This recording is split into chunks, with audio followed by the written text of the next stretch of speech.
Investir en bourse, ce n'est pas réservé aux loups de Wall Street, pas besoin de travailler dans la finance, pas besoin de savoir lire des graphiques parce qu'en réalité, la bourse, c'est quelque chose de très simple. Ça n'a rien d'un casino, c'est simplement un marché où tu achètes des parts d'entreprise. Ces parts, on les appelle actions et si une entreprise se porte bien, tes actions vont monter en valeur. Mais alors, j'achète quelle action? Je te la fais courte, trouver la bonne action, c'est une mission impossible. Même les experts se plantent parce qu'une entreprise, ça peut couler à cause d'un simple tweet ou d'une loi qui sort de nulle part. Et investir sur une seule action, ça serait comme arriver à la roulette et dire tout sur le rouge. Ça peut passer, mais ça a de grandes chances de casser. Donc faut en choisir plusieurs, c'est ça exactement. Sauf qu'on va pas le faire à la main. On a d'autres choses à faire que se farcir 200 bilans comptables. Non, on va faire beaucoup plus simple.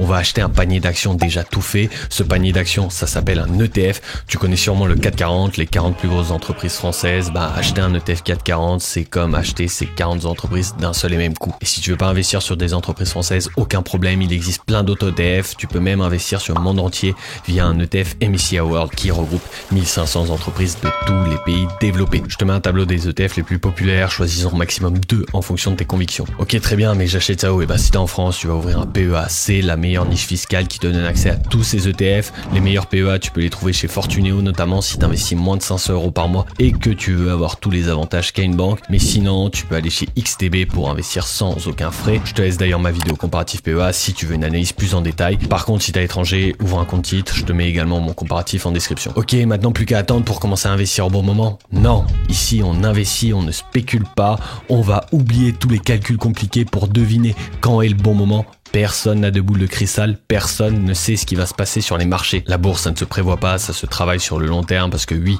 demain, ça peut descendre, mais sur 20, 30 ans, ça monte toujours. Ce qui veut dire que statistiquement, de tous les jours qui te restent à vivre, le meilleur jour pour commencer à investir, c'est aujourd'hui. Donc j'investis tout d'un coup. Écoute, pas forcément. Si tu veux dormir tranquille, ce qu'on va faire, c'est que tu prends la somme que tu veux investir, tu la divises par 10 et tu vas investir ce montant pendant 10 mois. Ça te permettra de lisser la volatilité que peut avoir la bourse sur le court terme. Et après, t'auras plus qu'à investir l'argent qui te reste à la fin de chaque mois. Simple, non? On répète, t'ouvres un PEA chez XTB ou Fortuneo, tu choisis un ETF ou deux, t'investis chaque mois dessus.